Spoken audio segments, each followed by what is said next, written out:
What's up, guys? So hella people are moving out of Alaska, and I'm gonna tell you why hella people are moving to places like Seattle or Oakland, places that are more, or San Francisco, places that are more appealing, and that's because Alaska's 49th out of 50 in terms of quality of life. So Alaska has an area of 665,764 square miles, a GDP of $64 billion. Only 41.1% of the population in Alaska are college educated. That's less than half. But that's up from like 39% like a couple years ago. So that's good, but not where it needs to be. Population of Alaska is 733,583. The capital is Southeast Alaska, which is Juneau, which is located in Southeast Alaska, which is technically an extension of British Columbia due to the Tlingit cultural influences there, and that's a separate video for a separate time. We'll talk about how Southeast Alaska really is not Alaska, and it's just an extension of BC. Median income is $41,962. Okay, so Alaska's a pretty uneducated, impoverished state. And here's the rankings on this. Alaska's 48th out of 50 in crime and corrections, 46th out of 50 in economy, 49th out of 50 in education, fiscal stability, 33rd out of 50, healthcare, 37th out of 50, infrastructure, 45th out of 50, and natural environment, 44th out of 50, opportunity, 33rd out of 50. So Alaska's in the wrong side of the table. Alaska's outside of the top four in literally every single category, and you do not want to be outside of the top four. The top four is where you want to be, because the top four means you're in the top fifth, because 50 states, 5 out of 50 is 1/5. See, I'm not that good at math, but even I know that, right? And here's the correlation between all of them.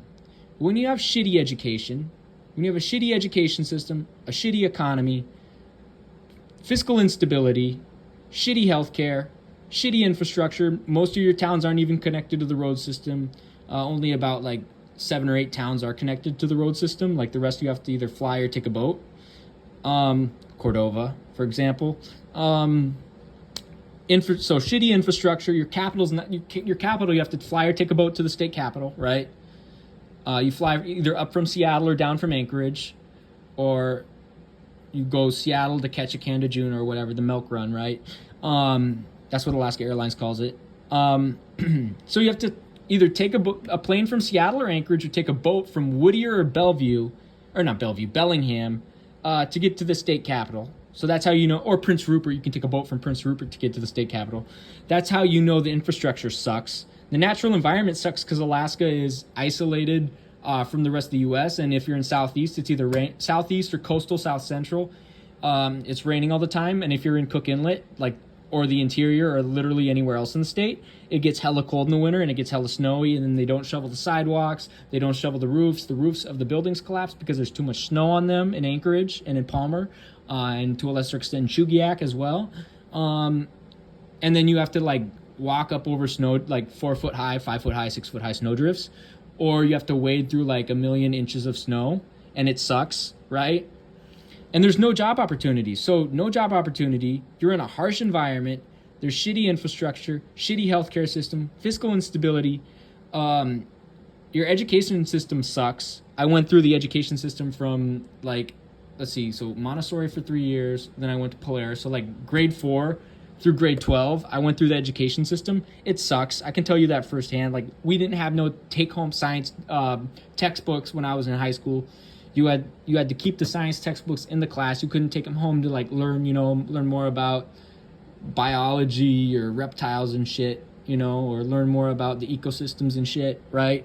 The economy sucks. There's no jobs. There's no job opportunities. The economy's bound to suck, right? Crime and corrections, and that all of those conditions cause a high crime rate, poor economy, poor education. Poor education system, fiscal instability, poor healthcare system, poor infrastructure, which includes public transportation, and it also includes bicycling and walking infrastructure, so separate walking and bike paths, walkable cities, that type of stuff. A harsh environment and no job opportunities, people are going to be desperate enough to turn to crime, okay? And that is a huge problem, right? Also, Alaska has the second highest unemployment rate. Alaska has the second highest rate of police brutality in the United States as well.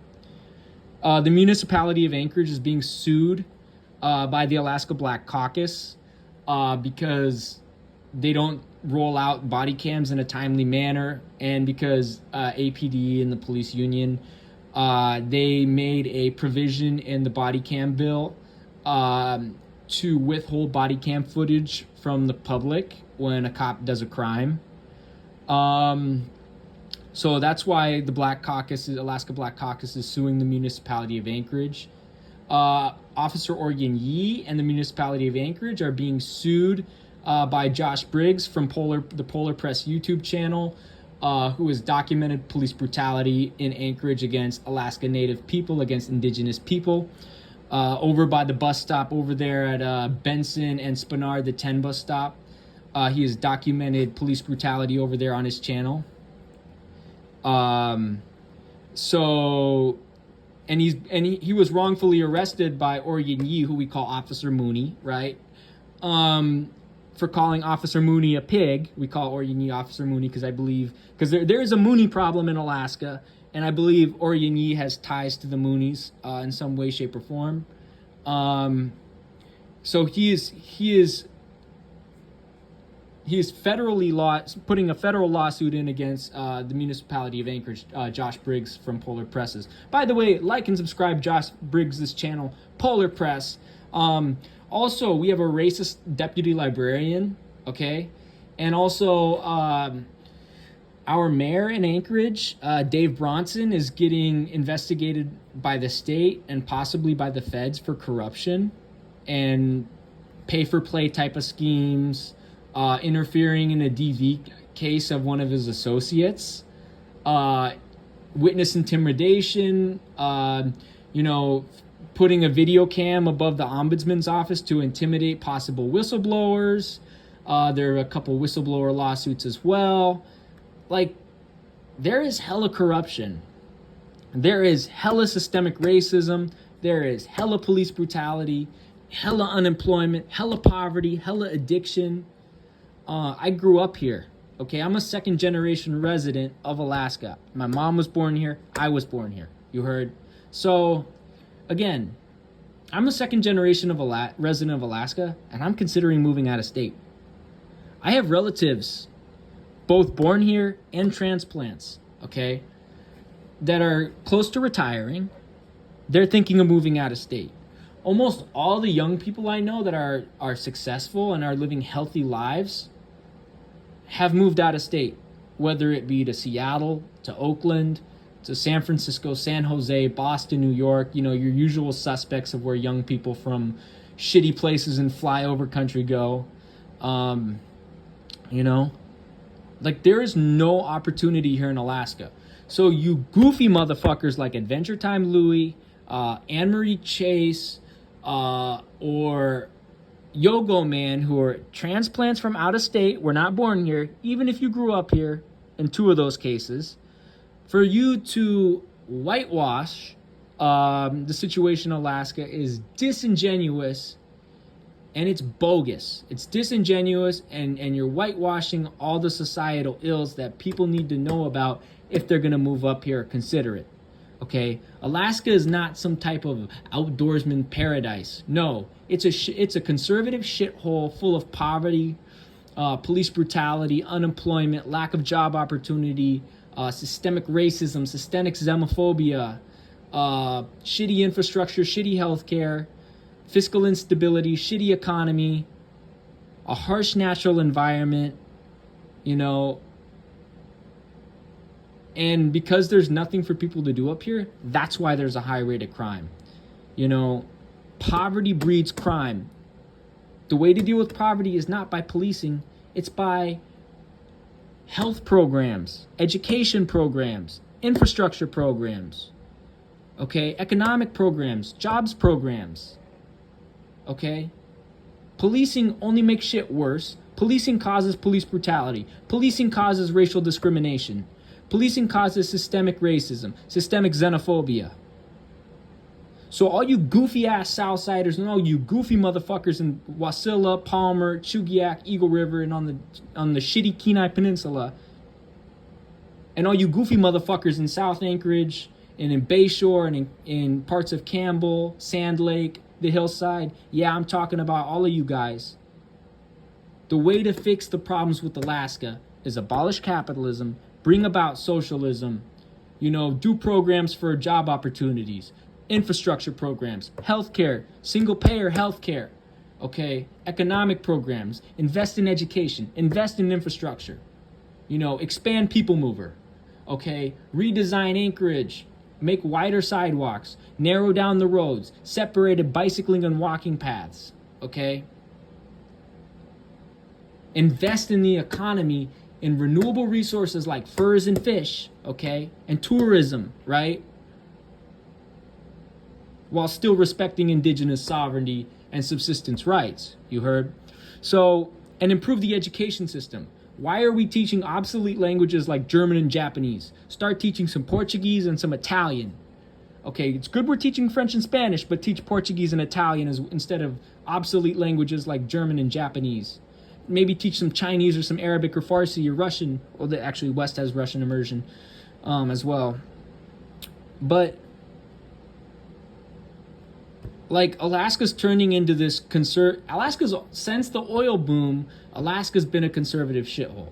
Alaska's already been a shithole because of the shitty infrastructure and shitty public transit, shitty post-secondary education, shitty walking and bicycling infrastructure, poorly designed towns.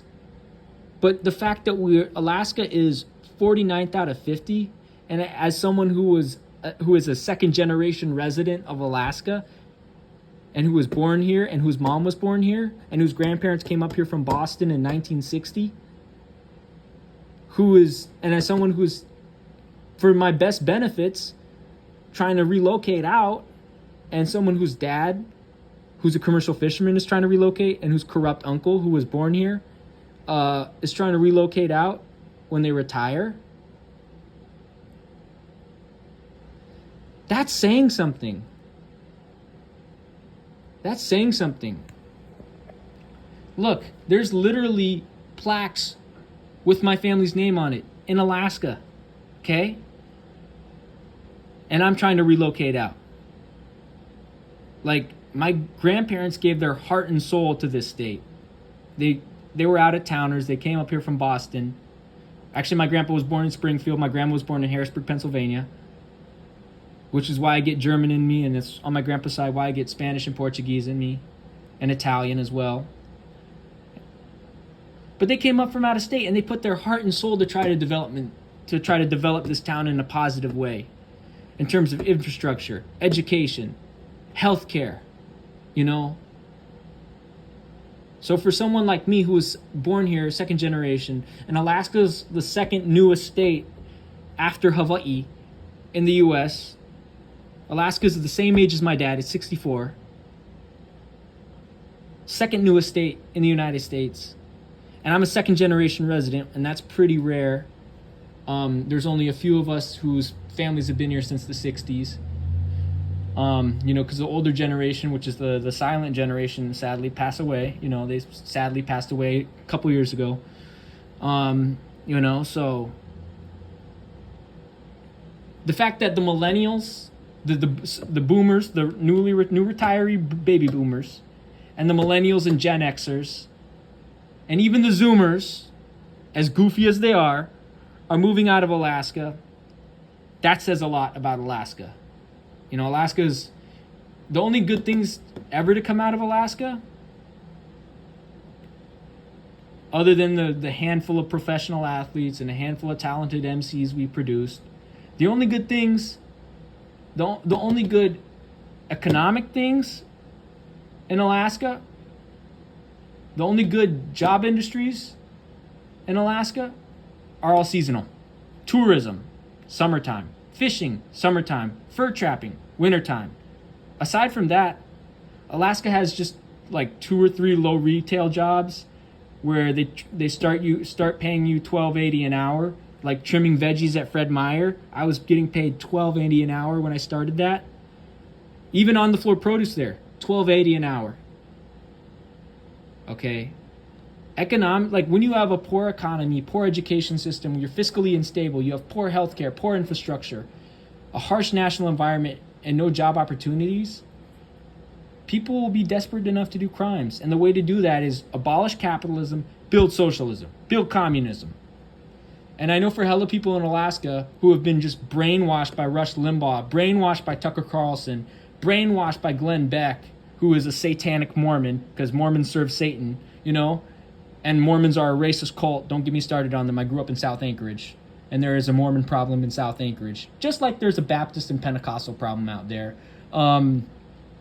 You know, when there's none of those things going for people, people are bound to commit crimes because they're going to be hella desperate. Okay? Like, I've seen the poverty. I've seen the police brutality. Okay? I've seen the addiction. I've seen the systemic racism up here. Even if some of those things I haven't personally experienced firsthand, I still seen them in friends. I still seen them in classmates, teammates, colleagues, okay? The unemployment, I seen that. You heard? Alaska is a shithole. Alaska has nothing going for it. Alaska is not your fucking wilderness resort. Alaska is the land of poverty and police brutality, unemployment, and systemic racism and addiction and homelessness. Alaska has literally the problems the rest of the U.S. does. So I don't know why people think they can move up here just to escape the rest of the problems the rest of the USA have. Okay? And the people that move up into these fucking homesteads from out of state, they go up to the Matsu Valley or the Chugiak or South Anchorage or the Kenai Peninsula or the Copper River Valley or Fairbanks or North Pole or Delta Junction. They're some of the most racist, xenophobic, elitist, individualistic, libertarian, Ayn Randian, frontier mentality type of people I've ever seen. They whitewash everything. Okay? Because guess what? The way to fix all the problems Alaska has is by abolishing capitalism and bringing about socialism. That's how we got to do it. And if we got to prosecute Berkowitz, Dunleavy, Bronson, George Wirch, right? If we got to prosecute politicians because of the stuff they done, if we got to prosecute Murkowski, Sullivan, Peltola, you know, Begich, right? All the Begiches, maybe, except maybe Tom Begich, he's okay. But if we got to start prosecuting Kathy Giesel, right? If we got to start prosecuting politicians and shit, if we got to start prosecuting Sarah Palin, Sean Parnell, Craig Richards, right? Then that's what we got to do. If we have to do that just so we can expand People Mover, just so we can redesign Anchorage so it's friendly for bicyclists and pedestrians, redesign Fairbanks, invest in their bus system. They ain't even got no bus service on the weekends in Fairbanks, on Saturdays. It's just like living in Salem, Oregon, you know, where they didn't have any bus service on the weekends. Fairbanks don't got no bus service on the weekends, or at least on Saturdays. And it's not a walkable city either. And it gets hella cold in the winter. So, yeah. So if we can't redesign Anchorage, Fairbanks, and Juneau, as well as like Valdez and Cordova to make them like walkable cities with public transit, or bicycle-friendly cities with public transit, if we can't do that without prosecuting former politicians and current politicians, if we can't do that, we won't be able to do those things until we abolish capitalism, until we start prosecuting oil executives, some of the native corporation executives like Tara Sweeney, who is also the former Assistant Secretary of the Interior, tried to funnel some COVID relief funds intended for tribal governments to her former employer, ASRC. She got caught. The Supreme Court sided with her because the Supreme Court is an elitist shithole, and the Supreme Court should, quite frankly, be abolished. And Clarence Thomas and Sonia Sotomayor and literally every single Supreme Court justice, from Kagan to Breyer, Kavanaugh, whoever, any of the other clowns on the Supreme Court should be prosecuted as well, because they serve Wall Street and they serve ASRC and big oil. If we got to start prosecuting ExxonMobil execs, BP execs, Hillcorp execs, I'm for it, because Alaska sucks. Alaska sucks. And there is a reason why all the young people I know who are living healthy lives, or 90% of the young people I know who are living healthy lives, I'm talking physical, spiritual, mental, emotional, psychological, physical, that type of shit, right?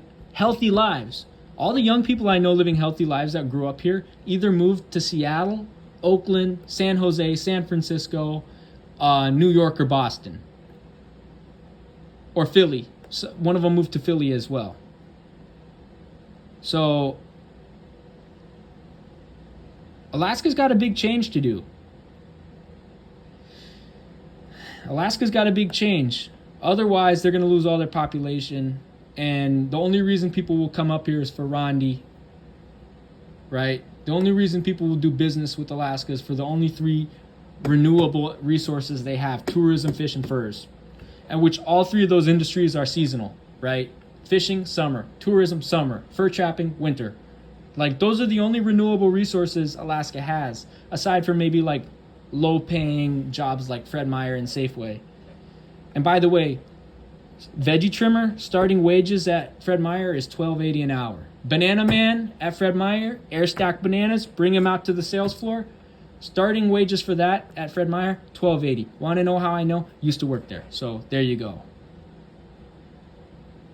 But yeah, so for anybody whitewashing Alaska, like Anne-Marie Chase, Adventure Time Louie, Yogo Man, or some of those people are telling like half-truths, or 1/8 of the truth, or 1/16 of the truth, or 1/32 of the truth about Alaska, and romanticizing the fucking wilderness, and romanticizing in some like Chris McCandless, like Into the Wild type of shit. Like, you're delusional. You're delusional, and quit doing that, because I was born here. My mom was born here, you know. I've lived in Cordova. I have a fish camp in Seldovia. That's how I know where Anne-Marie Chase went on McDonald's Spit, because that's my homie. That's my homie's cabin. I know his stepdad. My grandparents knew his step-grandparents. I went to school with his sister. I went to school with him back in my Anchorage Montessori days. Okay? I grew up like 2 streets from Yogo Man. He grew up in a subdivision. I grew up on a fucking homestead.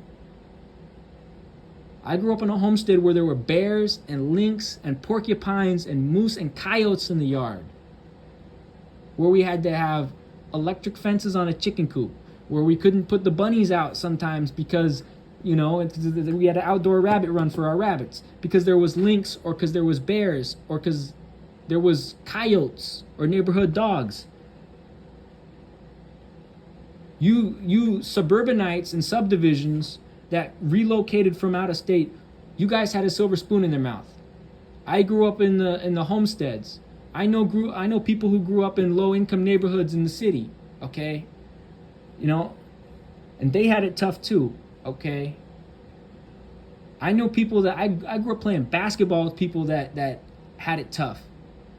I had it relatively tough compared to the silver spoon people, the people that got the silver spoons in their mouth, but not as tough as some of the people that grew up, you know, with food stamps and shit, eating fucking Hamburger Helper and Rice-A-Roni and shit. People need to quit whitewashing Alaska as some wilderness paradise, because it's really not. It's a land of poverty, police brutality, systemic racism, addiction, homelessness. There's literally almost no job opportunities. So, yeah, there you go.